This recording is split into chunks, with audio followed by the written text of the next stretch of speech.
Salut, je te fais une petite vidéo pour t'aider pour l'exercice 5 en trigo. Donc tu as ici un modèle de triangle, hein, ici à gauche, et à droite tu as un tableau avec certaines données. Alors ici, quand on parle du A, c'est comme si ici, dans cette première ligne, on avait, tout ça c'est la première ligne, enfin la deuxième pardon, ça correspond à un même triangle. Ensuite, la deuxième ligne, la ligne B, c'est comme si ça c'était un autre triangle, et ainsi de suite. Donc, comment s'y prendre? Alors, ici, on te donne certaines valeurs. Donc là, AB, BC et AC, ça, ce sont des valeurs de côté. Puis, pour bêta et gamma, ça, ce sont les valeurs des angles que tu dois retrouver. Donc ici, je te fais l'exemple pour le premier. Ici, on te dit que AB, c'est 3,2. Et ici, on te dit que c'est exprimé en centimètres. Donc AB, ici, ça serait 3,2 centimètres. Ensuite, on te donne BC, qui fait 5,6 cm.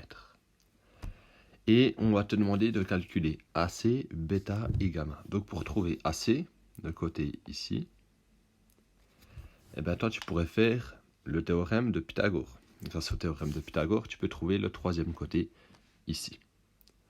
Et il donne environ 4,6. Maintenant, pour trouver bêta et gamma, on va utiliser formule trigonométrique. Alors, je te rappelle ces trois formules. Et toi, là, tu auras le choix d'utiliser une de ces trois formules, soit la formule du sinus, du cosinus ou de la tangente pour calculer bêta et gamma. En effet, toi, tu connais les trois côtés.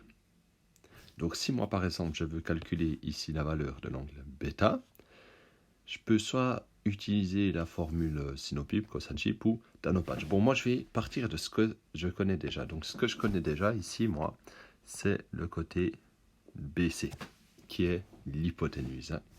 Donc, l'hypoténuse. Et ensuite, je connais ici le côté AB, qui est, par rapport à l'angle bêta, l'adjacent.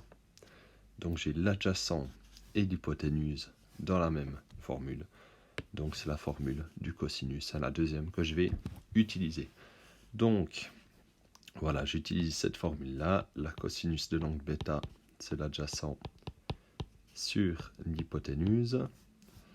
C'est donc l'adjacent, c'est AB 3,2 sur 5,6, qui me donne environ 0,57. Il n'y a pas d'unité. Hein. Maintenant, si le cosinus de bêta vaut 0,57 pardon, et que je veux retrouver bêta, je vais faire l'arc cosinus de 0,57. Donc à la calculatrice, vous avez votre 0,57 et toutes les décimales qui suivent, et vous faites 2nd cos moins 1, et ça vous donne environ 55,15 degrés. Donc là, vous avez trouvé 55,15 degrés pour bêta. Maintenant, donc ça, c'était pour bêta.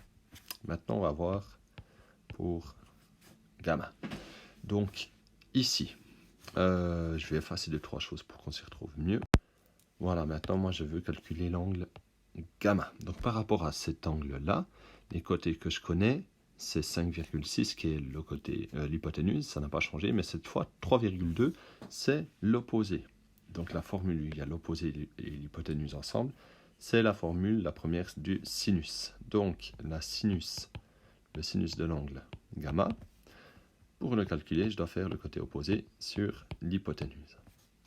Et là, ben, je vais faire exactement un peu comme j'ai fait ici. Je vais trouver le sinus, puis une fois que j'aurai trouvé ce sinus, je pourrai retrouver combien vaut l'angle en utilisant la fonction arc sinus. Mais ça sera à toi de le faire. Puis après, tu fais la même chose pour le triangle B, le triangle C, le 2 et le E, le F, etc. Bon courage!